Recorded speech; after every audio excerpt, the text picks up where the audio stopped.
COVID-19, también conocido como coronavirus, el nuevo reto a la salud mundial, surgido en la provincia china de Wuhan y que se ha expandido rápidamente, ha sido catalogado oficialmente como pandemia por la OMS por su distribución internacional, y ahora se encuentra presente en la mayoría de países, incluyendo México.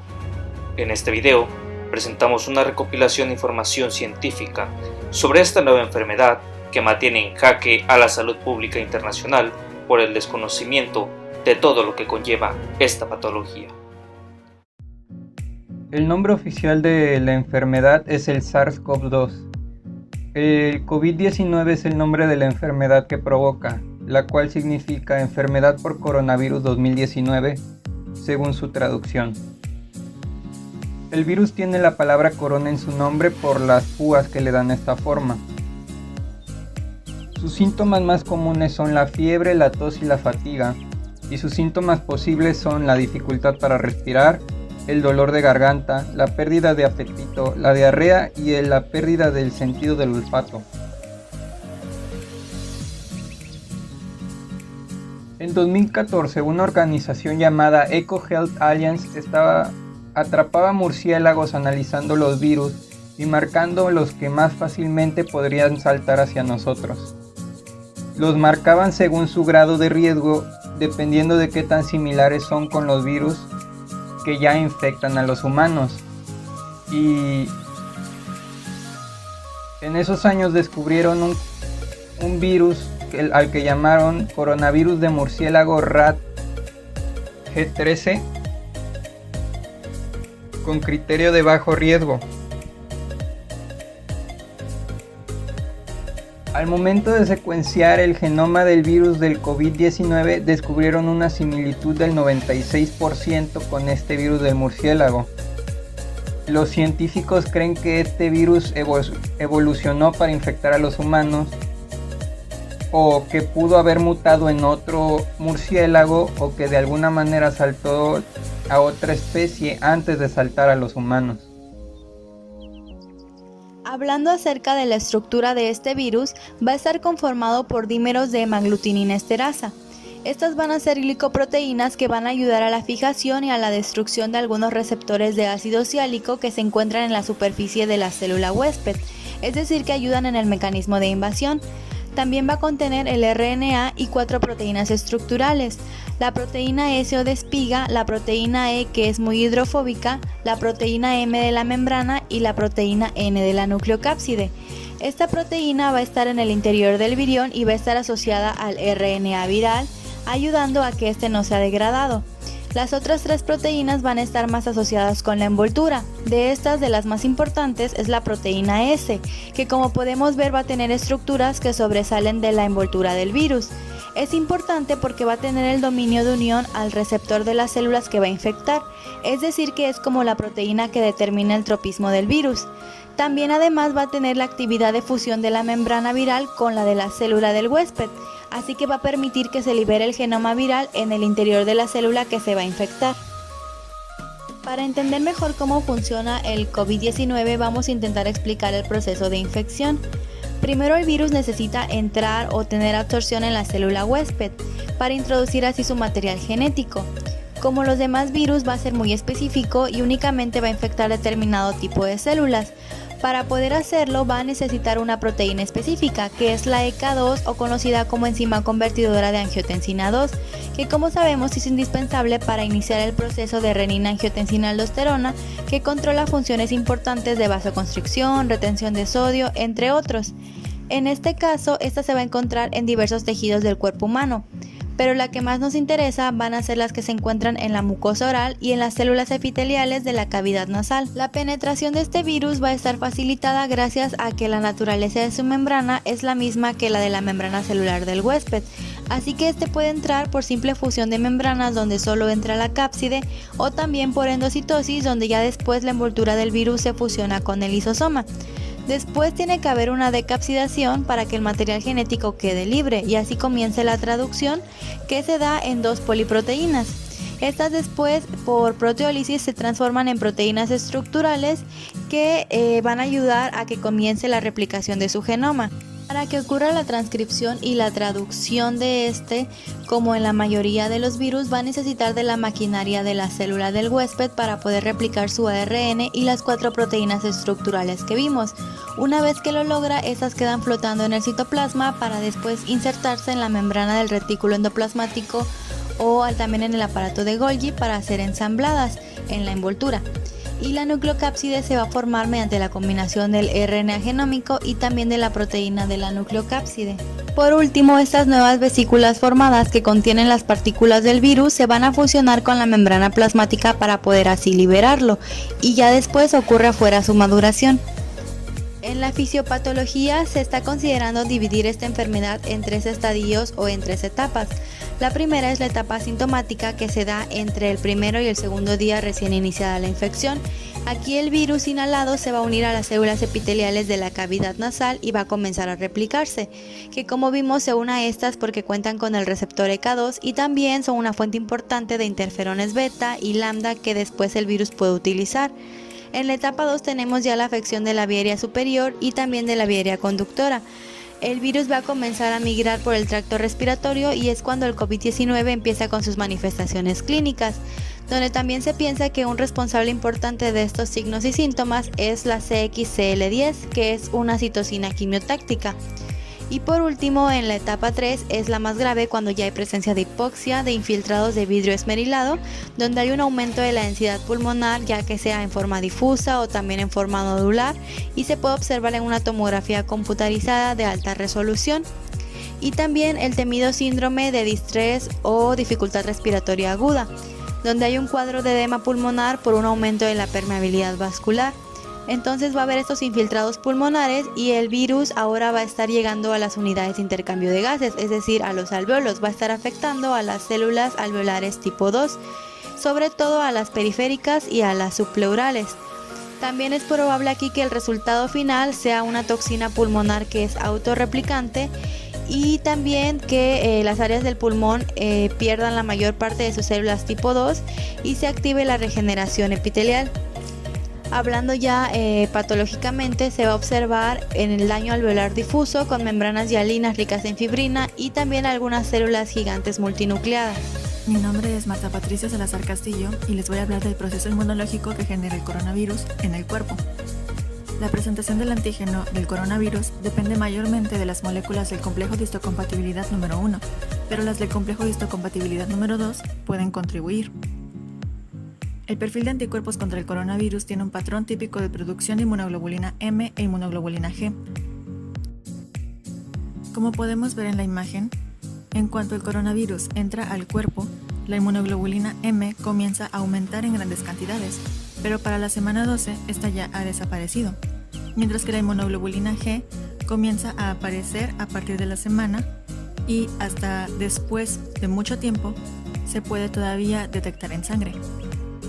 Por otra parte, la respuesta de la fase aguda en pacientes infectados por coronavirus está asociada con una severa disminución de linfocitos CD4 y CD8 positivos, e incluso si no hay antígeno, las células de memoria pueden persistir por 4 años en una parte de los individuos que ya se han recuperado. Esto ocurre igual que con la inmunoglobulina G, que sigue apareciendo en sangre incluso si el paciente ya no está enfermo por coronavirus. Hasta este momento hay una lista de más de 20 manifestaciones que se generan en el cuerpo debido a la infección por coronavirus, pero la principal causa de muerte es el síndrome de dificultad respiratoria aguda. Uno de sus principales mecanismos es la tormenta de citocinas, ya que esta genera una inflamación sistémica incontrolable que se vuelve mortal. Esto resulta por la liberación de estas grandes cantidades de citocinas y además quimiosinas proinflamatorias. La tormenta de citocinas provoca que el propio sistema inmune ataque violentamente al cuerpo, lo que causa el síndrome de dificultad respiratoria aguda y además un fallo orgánico múltiple, que finalmente da lugar a la muerte, esto solamente en casos muy severos por el coronavirus. Otro de los mecanismos de este coronavirus es que puede inducir la producción de vesículas de doble membrana que carezcan de receptores de reconocimiento de patrones, o PRR, y luego replicarse en esas vesículas, lo que le permite evadir la detección por parte del sistema inmune del hospedador. Cabe destacar que además de todas estas cualidades que convierten al SARS-CoV-2 en un virus altamente letal, Las personas que tienen 60 años o más se encuentran incluso más susceptibles a enfermedad y complicaciones, esto debido a que con el tiempo su sistema inmune se ha deteriorado, que se traduce en una menor habilidad de reparar el epitelio dañado y de limpieza mucociliaria. Hola, ¿qué tal? Mi nombre es Brian Noriega Pérez y en esta parte del video vamos a hablar sobre las medidas preventivas para el coronavirus.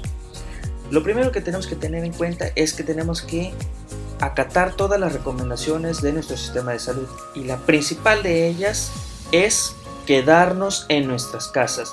Si no tenemos la necesidad de salir, tenemos que quedarnos en nuestras casas, saliendo únicamente para actividades esenciales como lo podría ser acudir a nuestro trabajo, surtir nuestra despensa y por algún medicamento que nos haga falta, pero si no tenemos a qué salir, tenemos que quedarnos en nuestras casas y todas las actividades que tengamos que hacer fuera de ellas tienen que hacer siguiendo las medidas preventivas.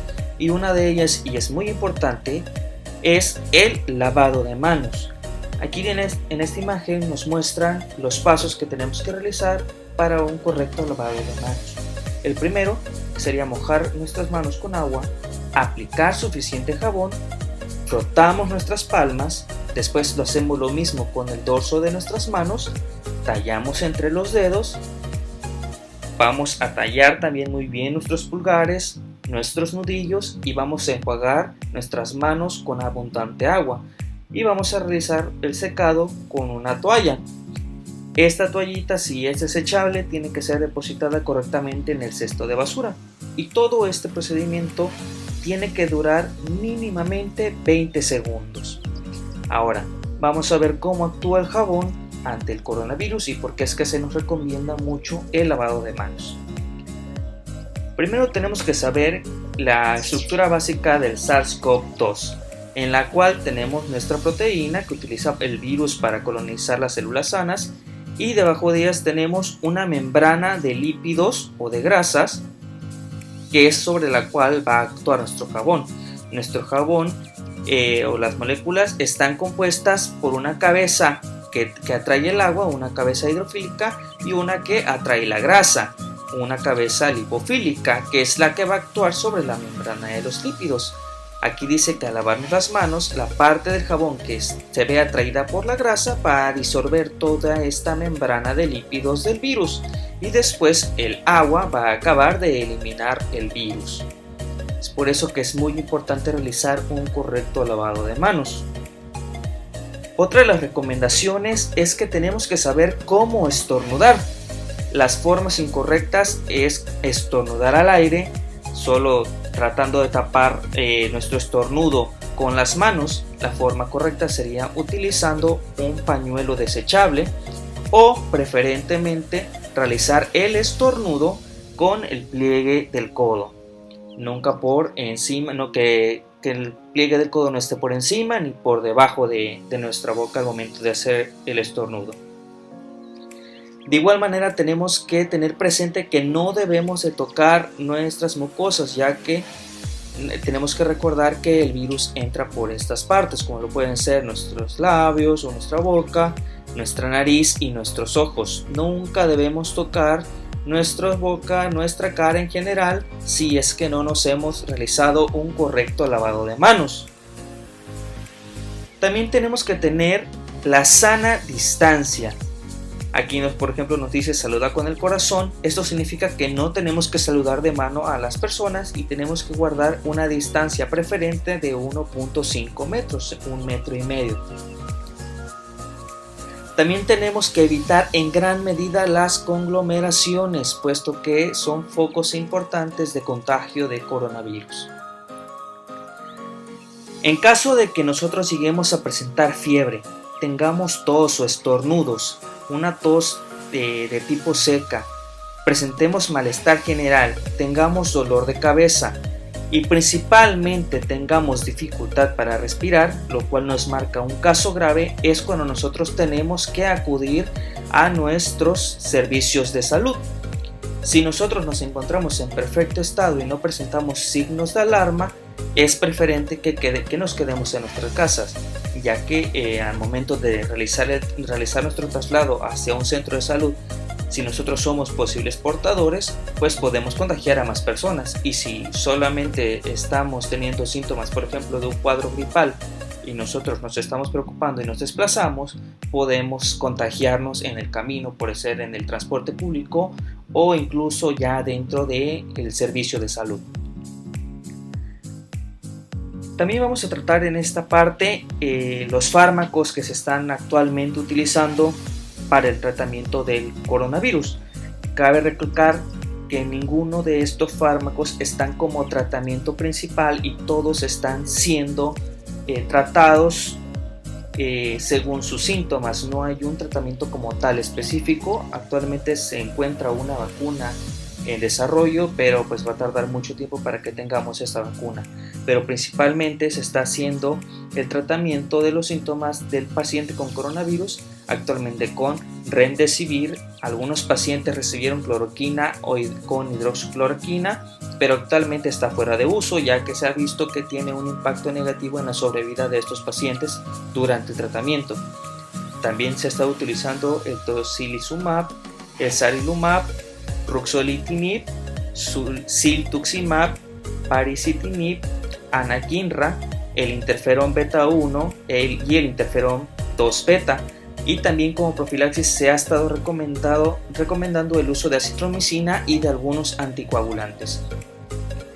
Igual vuelvo a recalcar que todos estos tratamientos, estos fármacos, actualmente no está ninguno aprobado como un tratamiento eficaz para el coronavirus. Todos están siendo evaluados en estos momentos. Ya en las agravantes de la enfermedad por coronavirus, pues tenemos ya el tratamiento, ya el apoyo de los ventiladores mecánicos, que son los que ayudan cuando el paciente sufre pues de una insuficiencia respiratoria, tiene una saturación menor a 40. Igual aquí podemos ver un paciente ya intubado y siendo apoyado por el respirador mecánico para poder continuar respirando. Y es por eso que para evitar todo esto, pues tenemos que tomar nuestras medidas para evitar contagiarnos o evitar que todo esto se siga propagando y esperar a que tengamos una vacuna o un tratamiento que realmente tengamos certeza que funciona en estos pacientes. Por el momento solo nos queda esperar, quedarnos en casa. Y bueno, esta es nuestra bibliografía de la cual se recopiló toda la información mostrada en este video.